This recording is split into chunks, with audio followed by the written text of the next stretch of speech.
Hello, my name is Leah Mertz, and welcome to our program of Cultural Fusion. Today we're sitting down with Kari Yuers, who is President and CEO of Kryton International Incorporated. And Kryton is one of the leaders in producing waterproof concrete technology, so we're very glad to have her today to answer some questions. Our company was actually started by my father back in 1973. And he was a contractor at the time and wanted to build products that really worked for concrete. So we could start and get you to introduce yourself. All right, well, thanks, Leah. Well, I've been the CEO of Kryton since 2001, and our company was actually started by my father back in 1973. Oh, wow. And he was a contractor at the time and wanted to build products that really worked for concrete because he found that the products he was using weren't really doing a good enough job we're in Vancouver and a lot of water, a lot of rain falls here, and when you say you're going to waterproof something, being from the prairies here in Canada, he had to make sure that it was done right the first time. So he ended up helping to invent with a chemist the crystal technology, which is our flagship material today. It's a product that's used as an admixture into concrete called crystalline internal membrane, and so it gets added to the concrete mix so that it goes into the concrete and makes the concrete itself a waterproof barrier against the external water pressure, and today it's used to solve water problems all over the world. Nice, and definitely much needed here in Vancouver, so it's great to have you here. So being one of BC's top CEOs, what's that journey been like growing with Kryton that's made it become this globally recognized company? Well, it's been a real journey because we started out as a small business here, and it starts out with trying to make sure that you're building capacity and people, and then my father always had a vision for an international or global business, and so early in his career, back in the 70s, he got on planes with a one-way ticket and went to places like Hong Kong and Singapore, and he built relationships and started selling our products. And a lot of research, I would imagine, too. Yeah, well, back then we didn't have technology like you do today where you can do the preliminary investigation. Right. What his approach was to speak to the trade people and to go to the embassy and ask for help and then get introduced to different people. But he largely just looked for places where water was an issue and where challenges existed, and he would go and help them solve their waterproofing challenges. So basements of foundations of buildings and water tanks and infrastructure is largely where he would focus, and where we focus our time in providing our product solutions.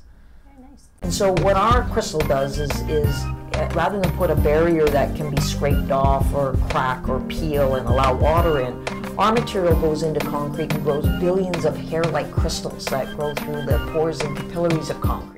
And so you speak about this crystalline technology, so you've been the inventor basically of this waterproofing admixture. So can you tell us just a bit more about this product that you've developed? Yes, I think that the traditional way of waterproofing is membranes and liners, and so these are typically rubberized petroleum-based materials that get put on the outside of concrete. And so what our crystal does is rather than put a barrier that can be scraped off or crack or peel and allow water in, our material goes into concrete and grows billions of hair-like crystals that grow through the pores and capillaries of concrete. Because concrete's like a big rigid sponge, and water under pressure will actually get into it and will rust the steel that's inside it, cause corrosion, and break the concrete apart.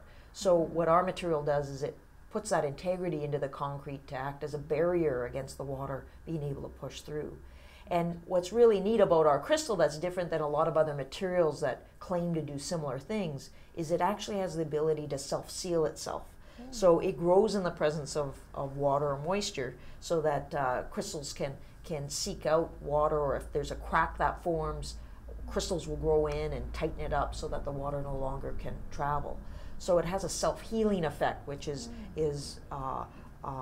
really allows the structures to improve over time, as opposed to the traditional methods where you put on a coating or a liner and it's only as good until that material starts to break down and then the water starts coming in.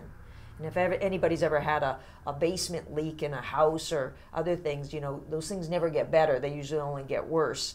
Right. And that's because they're often relying on tar-based membranes and coatings.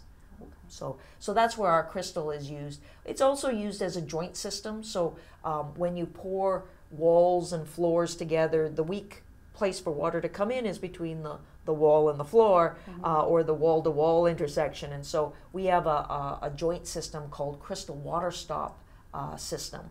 And it puts a slurry of the same crystal chemicals in at that location when they're constructing the buildings.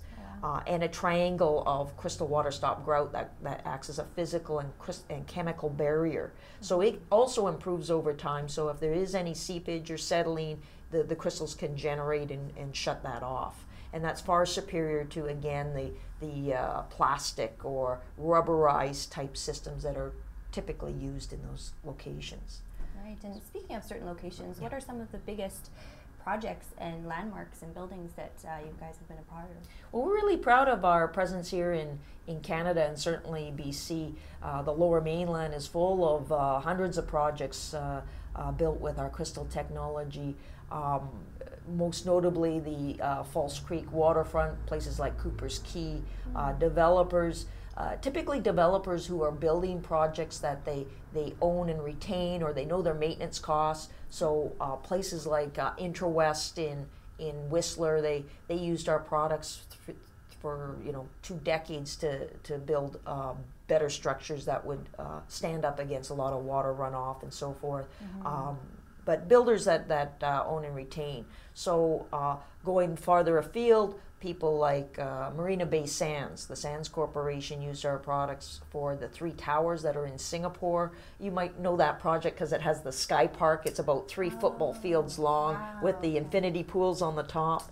Our marketing director, Rolf Scala, just went there to do a 5-year review because we like to follow up with our projects and do walkthroughs. So he walked through all the parking levels and interior space. But that project, a lot of people don't realize that was all reclaimed land. That was actually the middle of the ocean. And what they did is they built an island, and then they dug a hole through the island into the water table to build the foundation of Asia's largest casino complex. Wow. And so the huge, large scale. Yeah, and when you're down underground there, although they have parking structures down there as well, a lot of the underground facilities are high-end shops. Places like Prada and the designers' shops. So having water ingress is just not an option. Right. And so that corporation basically said, although there's a lot of other products that would normally be specified on it, they said, no, we want to use this system because it's really critical that this doesn't leak. So projects like that, back to North America, places like the project in Las Vegas. Just lost the... One of the casinos? It was a large casino. It's actually the largest private project in North America. The Oria and all those new casinos. You've been to Las Vegas? One time, but yeah, it's been a while, so not too familiar. But so it's one of the largest I can imagine they projects go down bigger there. And better every year. Yeah. So And people say, well, it's the desert. Why would you what's the significance of waterproofing in the desert? But really, 2 things about the desert. One, when you have these large complexes, this was the area that we waterproof was right above the nerve center to this multi-billion-dollar complex that had all the electronics. So you're going deep into the ground, and you have to the pools, where they do the water shows and other things, and these are huge ponds and pools that they're keeping water out of.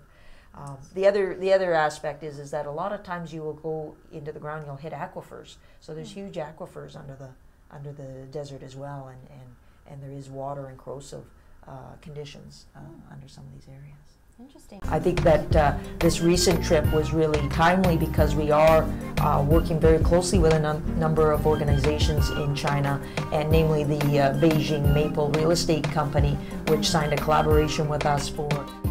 So you mentioned quite a bit of international work, so more specifically we'll bring it down to your relations with China. So during our Prime Minister Harper's visit to China, your company Kryton had signed an agreement that was among one of the 20 commercial agreements signed between the Canadian and Chinese firms. So what has it been like to be part of this Canada and China bilateral business?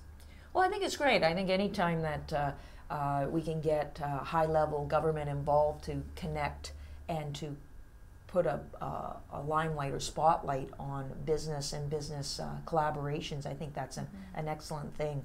I think that this recent trip was really timely because we are working very closely with a number of organizations in China, and namely the Beijing Maple Real Estate Company, which signed a collaboration with us for ongoing work, and namely the Vancouver Forest Project, which is a huge project there. And a very exciting project because, of course, it has the name Vancouver, but it is really a 900-unit complex of Western-style houses. So just like the west side of Vancouver, beautiful homes, trees, landscaping. The customers there like these types of homes, and this is a huge complex being built using our crystal water stop system and the crystal internal membrane admixture system. And when did that begin? Is that fairly recent, or is this something that's been in the works for a while? It's been in the works for a while, but when you're working on projects that big, it takes some time. And I know that they started with doing a mock-up, a original trial project to see with their own eyes, is this the system that's going to do the job for this high-end complex? Yeah. And I understand that the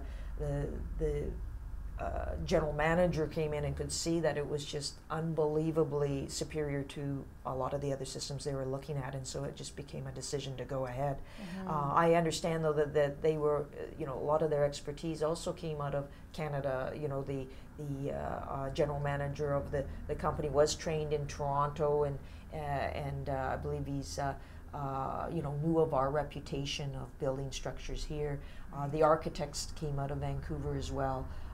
But we're really proud of that collaboration, and I think that the government is doing a great job of making sure that those connections are made, and trying to make sure that there is more opportunity for Canadian businesses and certainly BC businesses to export to China. Right, and have you been involved in any other projects, or is there any other prospective things in the works that you'll be working with Beijing Capital Land? Yes, so there's it's been a really great collaboration so far, and the project itself still has many thousands of cubic meters of concrete to pour, and so we'll be involved with them over the next couple of years. I believe there's a lot of growth potential, and certainly forward thinking there'll be other projects coming up that will be in the similar vein of high-end housing and residential complex building. But we've been in China for over 20 years. Originally we sold into mainland China through Hong Kong, and then in the 90s sold directly through distribution into China, and eventually built our own factory in 1998 just north of Shanghai. In 2000, we opened our own direct office, our branch office in Beijing, and we have a staff there that support both technical and sales in Beijing. So do you spend a lot of time there at all, or I used to spend a lot of time there. More recently, my brother, who's our vice president, Kari Yuers. Family business. Yes. So he's our key guy when it comes to Asia, and he just got back from his most recent trip there. Doing distributor training, so we have distributors that are trained and support our products there, and we do annual training seminars and make sure that they're brought up to speed on any new developments and so forth. And no, it's been really good. We've really enjoyed our time there, and we've been involved, I think, right from the beginning on things like the GB standards, the code development around crystal waterproofing, and how to use these products effectively, how to tell the difference between products that are really meant for hydrostatic pressure and ones that aren't. And so, yeah, it's been a real journey, but and China's changed so much. I mean, every time we go back to China, it's like it's a world of change. It's got to keep up with the. It's just amazing how strong the economy has been and how consistently, there's been building of all type. Right, and speaking of such a strong economy, do you have any thoughts about China being Canada's second largest trading partner and how it's basically responsible for nearly 500,000 jobs here? Yes, I mean, it's no doubt, Canadians have had to focus on go where the building is happening or where the economic development is happening, and that's certainly been China. We're proud of the fact that we've ramped up our employees. Certainly, it's probably one of our bigger contingents is the people that help support China, and I think that it's a great testament to Canadian opportunity to trade with China, and I think there's a lot more opportunity. I think there's a lot of technology, a lot of innovation that Canadian businesses can offer. There's certainly I think a lot of interest for Canadians to want to work in China, and at the same time, I think people in China like working with Canadians. So it's nice to see again the government connecting to help that, but also the provincial government as well. Exercises trade missions quite regularly as well. So do you foresee anything, like what do you see happening as far as Canada-China relations in the future? Do you see it continually growing? I do. I think that it will probably only get more frequent, that we'll see meetings happening in collaboration, and I think that that's a really good thing. I just actually attended the Chamber of Commerce put on a dinner on Tuesday for all the deputy ministers, and I'm part of a leadership panel looking at competitiveness and productivity for BC, and so we had all the deputy ministers reviewing this recommendations around how do we become more competitive, how do we foster more innovation in BC businesses. And so I had the pleasure of sitting with Shannon Baskerville, who's the Deputy Minister for International Trade, and she just came back from Chongqing and was really excited about the opportunities for Canadian businesses in China, but specifically Chongqing. And noted that they're going to be going back soon again, and so I think there's a great opportunity for Canadian businesses to work with the provincial and federal government and in these kind of trade missions, and to attend these kind of events, to meet people and to connect with businesses on both sides of the ocean. Yeah, and I was going to say, like, due to that connection you have now, would you have any tips or ideas for other businesses that may want to start doing business in China, since the government has shown a bit of support? So any tips to kind of push it over the edge and have them have more success? I think the first tip is that you should go there. You should spend time in China, because I think that's a world, there's a lot you can read about it over here and you can talk about it over here, but I think the key is spend time in China. And I think that these trade missions really are an awesome opportunity for Canadian businesses to go along and be introduced. And so it's, I think my best tip would be to go and go with a trade mission and participate in some of the events and meet the people. There's certainly organizations here that also foster those connections, and the Canadian Chinese Business Council does that as well. CMHC has been a great supporting group to both the Vancouver Forest project that we're on, but also just in general connecting us to other people in China and other organizations. So I think that networking is one of those keys. I think, certainly just get out and do it. I don't think that anybody would ever be sorry about giving it a try. And lots of opportunities, it seems like. So. There is, and there's a lot of interest. There's a lot of sincere interest to work with Canadian businesses, and I think for a lot of good reasons. I think Canadian businesses have a lot to offer in China, and I think there's a lot of growth potential for both countries to work closer together. Excellent. Well, that brings us to the end of our interview today, and we thank you so much, Kari Yuers, President and CEO of Kryton International Incorporated. My name's Leah Mertz, and today this has been Cultural Fusion, and we hope you join us next time.